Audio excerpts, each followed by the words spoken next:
Fala minha equipe, eu sou o Lipe e esse é o Habilidade na Opinião número 1 para falar do Campeonato Brasileiro, que acabou nesse final de semana, né? Vamos falar um pouquinho dos 20 clubes da Série A e quem surpreendeu e quem decepcionou nesse campeonato. Vamos começar pelo campeão, o Flamengo, né? Fez 79 pontos, mais um campeonato que o Flamengo foi superior aos outros 19 clubes, né? Apesar do Abel Ferreira falar que esse campeonato teve um asterisco, não teve, o Flamengo foi realmente superior. E eu quero destacar o Felipe Luiz, né? Que não é fácil gerir um clube com todos os problemas que teve no ano. Mesmo com um time espetacular que o Flamengo tem, a saída do Gerson desmontou um pouco o estilo do clube, né? Teve ato de disciplina do Pedro, teve a lesão do Pedro, né? Que foi um dos melhores, é um dos melhores jogadores do Flamengo, né? Mas esse campeonato o Flamengo realmente foi superior aos outros clubes, né? E tá de parabéns com esse título. O Palmeiras, né, veio em segundo lugar com 76 pontos e eu, como palmeirense, posso falar que foi um campeonato muito decepcionante do Palmeiras, né? Mais um ano que o Palmeiras chega em jogos decisivos e joga com preguiça, né? Foi assim na final do Campeonato Paulista contra o Corinthians, foi assim no mata-mata da Copa do Brasil novamente contra o Corinthians. Chega em jogo decisivo, 2 anos seguidos, o Palmeiras não consegue mostrar um bom futebol, mesmo com grandes jogadores no elenco, e perde o jogo em vez de mostrar raça, jogar com alma e coração, como diz o canto da torcida, né? Não consegue e mais uma vez, mais um ano, perde um título que poderia ser simples, né? Para aumentar a galeria do clube, mas não conseguiu, ficou em segundo lugar. Em terceiro lugar, o Cruzeiro com 70 pontos, né? Eu acho que tudo que vier de bom, né, do Cruzeiro daqui para frente, a torcida vai comemorar, né? Porque passar 3 anos numa Série B não é fácil. E então o Cruzeiro esse ano fez uma grande campanha. As contratações do começo do ano foram certeiras, né? O técnico Leonardo Jardim também foi uma contratação muito boa da diretoria do Cruzeiro. Ele conseguiu arrumar o time, fazer com que o time jogasse por ele no ano inteiro. E esse ano ficou em terceiro lugar no Brasileiro, que é uma grande campanha, e ainda tem, né, a semifinal da Copa do Brasil e pode terminar o ano com um grande título, né? Em quarto lugar, é muito legal falar que o Mirassol ficou em quarto lugar, né? Eu, como palmeirense, particularmente tenho algum probleminha com o Mirassol pelo 6-2 lá em 2013, né? Mas é muito legal ver o Mirassol aqui, né? Me lembra um pouco o São Caetano do começo dos anos 2000, que foi vice-campeão brasileiro no campeonato de 2000 e de 2001, né? Perdendo para o Vasco e para o Atlético Paranaense, mas que também foi vice-campeão da Libertadores em 2002, né? Perdendo para o Olímpia nos pênaltis. E o Mirassol agora faz uma campanha espetacular com 67 pontos, né? E vai jogar Libertadores do ano que vem, né? Vai ser muito interessante ver o Mirassol jogar uma Libertadores, por exemplo, jogar com o Boca no La Bombonera. Vai ser um jogo que ninguém esperaria ver, né? Então, dar parabéns para o Mirassol, né? Destacar três pessoas do Mirassol, né? Primeiro o goleiro Walter, né? Que passou muito tempo na reserva do Corinthians, né? Na reserva do Cássio, né? O Cássio, unanimidade, não iria sair para jogar o reserva, né? Mas aí o Walter se mostrou um grande goleiro hoje no Mirassol. Destacar também o Reinaldo, lateral esquerdo, né? Que passou por vários clubes aqui no Brasil, né? Às vezes era tirado de jogador comum, era mais conhecido pelo meme do que pelo futebol que apresentava, mas ele é um grande jogador, sempre foi um grande jogador e mostrou isso agora no Mirassol. E também o técnico do Mirassol, né, que foi escolhido o melhor técnico do campeonato, né, técnico revelação, e muito merecidamente, né, ganhou esse prêmio, porque pegar um clube como o Mirassol se reestruturando não é fácil, né? Então é muito merecido o Mirassol ficar em quarto lugar com 67 pontos e jogar Libertadores do ano que vem.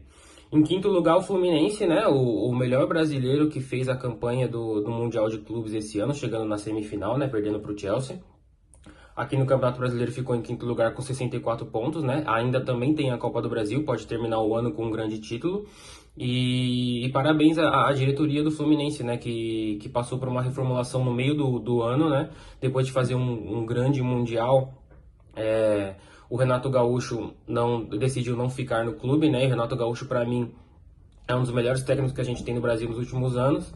E mesmo assim, o Fluminense fez uma boa pesquisa e trouxe o Zubeldia do São Paulo, né? Que no São Paulo já não tinha mais clima para ele, mas chegou no Fluminense e conseguiu fazer com que o time achasse um padrão de futebol para fazer uma ótima reta final de campeonato e assim ficar em quinto lugar.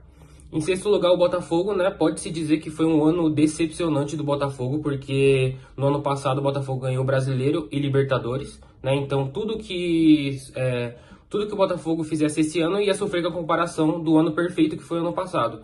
Então ficar em sexto lugar com 63 pontos, pode-se dizer que foi uma decepção, né? Pelo elenco que o Botafogo construiu, né? Mas vamos ver se ano que vem o Botafogo vai contratar mais jogadores, né? Para ver se consegue, sei lá, ganhar o bicampeonato da Libertadores, né? Ganhar mais um brasileiro. Vamos ver, pode-se dizer que esse campeonato desse ano não foi o que o torcedor do Botafogo esperava, né? Em sétimo lugar, o Bahia com 60 pontos, né? O Bahia, desde que o Grupo City tomou conta do Bahia, né? Todos os anos o Bahia vem aumentando a reestruturação, né? Tem um bom técnico, tem um ótimo técnico, que eu acho que o Rogério Ceni é um dos melhores técnicos no Brasil que a gente tem hoje, né? Então, o Bahia fazendo 60 pontos e terminando em sétimo lugar é uma campanha que o torcedor deve ficar feliz, né? Vai jogar Libertadores do ano que vem mais um ano, né? Seguido. Então, eu acredito que o Bahia no ano que vem ele possa vir com um investimento do Grupo City até maior para conseguir fazer mais contratações, né? E tentar alçar voos maiores, né? Pode ganhar uma Copa do Brasil, pode chegar mais longe na Libertadores, né? Vamos lá. Em oitavo, o São Paulo com 51 pontos, né?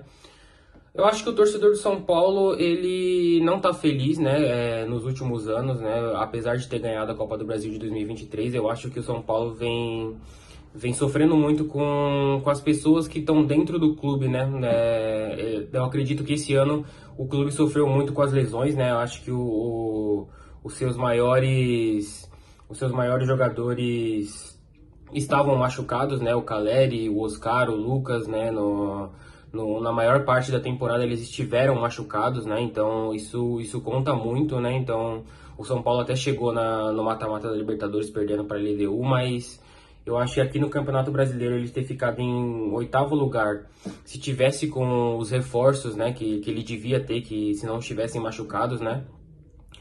Eu acho que não dá para usar como desculpa, né? Mas eu acho que se tivesse os reforços que o São Paulo devia ter no ano, ele terminaria melhor o campeonato, né? Mas em oitavo lugar com 51 pontos, agora é torcer para o Fluminense ou o Cruzeiro ganhar a Copa do Brasil para ele ir para a Libertadores, né? Porque eu acho que quando o São Paulino não vê o time na Libertadores, ele acredita que o ano é um desastre, né? Em nono lugar, o Grêmio com 49 pontos. O Grêmio, a dupla Grenal, né? Depois eu vou chegar no Inter, mas a dupla Grenal vem decepcionando muito, né? Antigamente a gente via a dupla Grenal nivelada por cima, né? Sempre brigando por títulos os dois, Libertadores, Brasileiro. Esse ano os dois ali tá na meia zona média do Brasileirão, né? Vem fazendo anos seguidos campeonatos medíocres e aí não corresponde muito com a identidade que o Grêmio tem, né? Com o apelido de imortal. Fazer só 49 pontos, né? Em 38 rodadas no Brasileiro, eu acredito que seja muito pouco pro time que é o Grêmio, né? E a torcida não fica tão feliz com esse resultado. Em décimo lugar, o Red Bull Bragantino, né? É um time que no Campeonato Brasileiro, depois que subiu, não conseguiu alçar voos tão grandes, né? Apesar de ter chegado na Libertadores, não conseguiu alçar voos que estejam nos objetivos, né? Da Red Bull, né? Da empresa, né? Que quer para o time. Mas o décimo lugar ali do Bragantino, eu acho que fica bacana. Acho que a torcida não fica tão brava assim, né? Em décimo primeiro lugar, o Atlético Mineiro com 48 pontos, né? O Atlético Mineiro é aquela coisa, né? Depois que se reformulou, né? Que ganhou o Brasileiro, a Copa do Brasil em 2021, que fez contratações muito caras, né? Que contratou técnicos julgados bons, né? Então, ao 11º lugar para o Atlético Mineiro, eu acredito que seja uma decepção, né? Porque sempre no começo do campeonato a gente coloca o Atlético Mineiro como um dos candidatos ao título, né? E para bater de frente com o Palmeiras e o Flamengo. E esse ano não foi assim, terminou em 11º lugar e acredito que seja uma decepção para a torcida.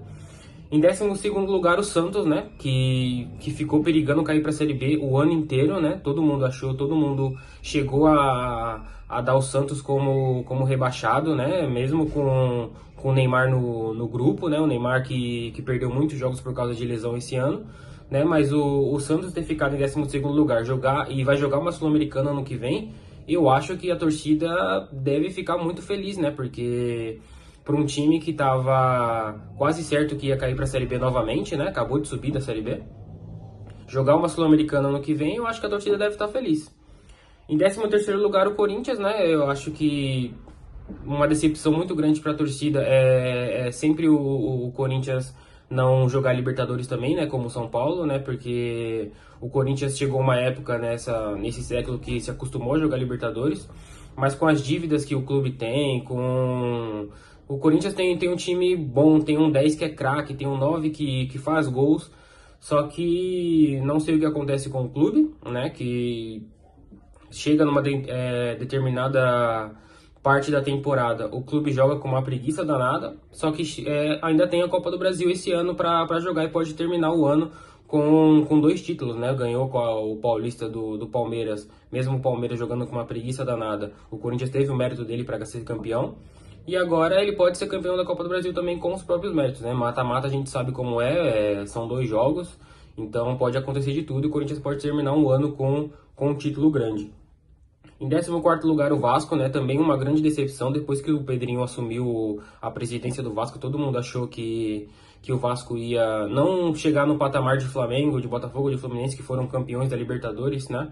Mas a gente espera que o Vasco, né, pela grandeza do clube, faça um campeonato mais decente, né? Não termine em 14º lugar com 45 pontos, perigando também de cair de novo para a Série B, né? O Vasco já tem 6 rebaixamentos na sua história. Então, eu acredito que foi uma campanha de 45 pontos preguiçosa também, que o torcedor não está contente, mas o Vasco tem jogadores bons e ainda tem a Copa do Brasil também, vai enfrentar o Fluminense agora na semifinal e pode também terminar o ano com um título grande. Em 15º lugar, o Vitória, né, que fez uma campanha agora, um sprint final no final do campeonato muito bom, né? Conseguiu 45 pontos, conseguiu fugir da zona de rebaixamento, né? Não vai jogar a Série B ano que vem, vai jogar a Série A, né? Junto com o Bahia, né? Vamos ter Clássico Bavi ano que vem na Série A. E o Vitória com o Jair Ventura, o Jair Ventura é um técnico que eu aplaudo ele pela resiliência, né? Porque ele nunca desiste, né? Do objetivo dele, né? Infelizmente ele só consegue trabalhos em clubes que estão fugindo da Série B, né? Eu queria muito ver o Jair Ventura num clube com material humano melhor, né? Para ver onde ele consegue chegar. Mas o Vitória, acredito que a torcida esteja feliz por ter conseguido fugir da Série B e jogar a Série A do ano que vem. Em 16º lugar, o outro da dupla Grenal, o Internacional, né, 44 pontos, quase caiu para a Série B novamente, ia ser o segundo rebaixamento da história, né? Renata Fã deve estar muito feliz de ter fugido desse rebaixamento, né? Porque o de 2016 machucou bastante o clube, a torcida, né? Então, é uma campanha decepcionante, né? Porque o Inter, ele sempre entra no campeonato com favoritismo, né? Para ser campeão, para chegar na Libertadores, e vai ser mais um ano que não vai jogar Libertadores, não vai jogar Sul-Americana. Se eu não me engano, não sei se ele vai jogar a Copa do Brasil, né? Porque precisa de um determinado número de pontos para jogar a Copa do Brasil ou ganhar o estadual. Mas foi uma campanha muito decepcionante do Inter, né? Um clube da grandeza do Internacional não pode fazer 44 pontos no Campeonato Brasileiro, né? E os últimos colocados, Ceará e Fortaleza, 17º e 18º, os dois com 43 pontos, morreram abraçados, infelizmente, né? Os dois do mesmo estado vão jogar a Série B ano que vem, vai ter Clássico Rei na Série B ano que vem, não na Série A. Em 19º, o Juventude, né, 35 pontos, né, o Juventude quando não consegue usar o seu trunfo, né, no campeonato, que é o Alfredo Jaconi, que é o estádio do clube, quando ele não consegue usar esse trunfo que é jogar em casa, ele não consegue fazer tantos pontos assim. Fez 35 nessa temporada e infelizmente caiu para a Série B. Fico triste pelo Nenê, que é um grande jogador, mas infelizmente isso acontece. E em 20º lugar, o Sport, né, um time que faz 2 vitórias em 38 rodadas, não pode almejar grandes coisas no campeonato, né? Então, o Sport até fez algumas contratações boas no começo do ano, mas não conseguiu demonstrar isso no campeonato. Fez só 17 pontos e foi o primeiro rebaixado para a Série B até com uma certa rapidez, né? Então, eu acho que tá passada a régua, tá fechada a conta nesse Campeonato Brasileiro. Foi um campeonato nivelado por baixo, né? Um campeonato, pode-se dizer assim, com uma palavra, pode ser que foi um campeonato preguiçoso dos clubes, né? Mas não sei se teve influência do Mundial no meio, né? Porque ano que vem também vai ter Copa do Mundo no meio do ano. Não sei se os clubes levaram mais na boa esse campeonato, mas foi um campeonato nivelado por baixo, né? Não foi tão bom quanto os últimos campeonatos que a gente teve, né? Mas tá aí, esse foi o nosso Campeonato Brasileiro de 2025, né? Se você gostou desse vídeo, deixa o like, né? Compartilhe com os amigos e vamos por mais.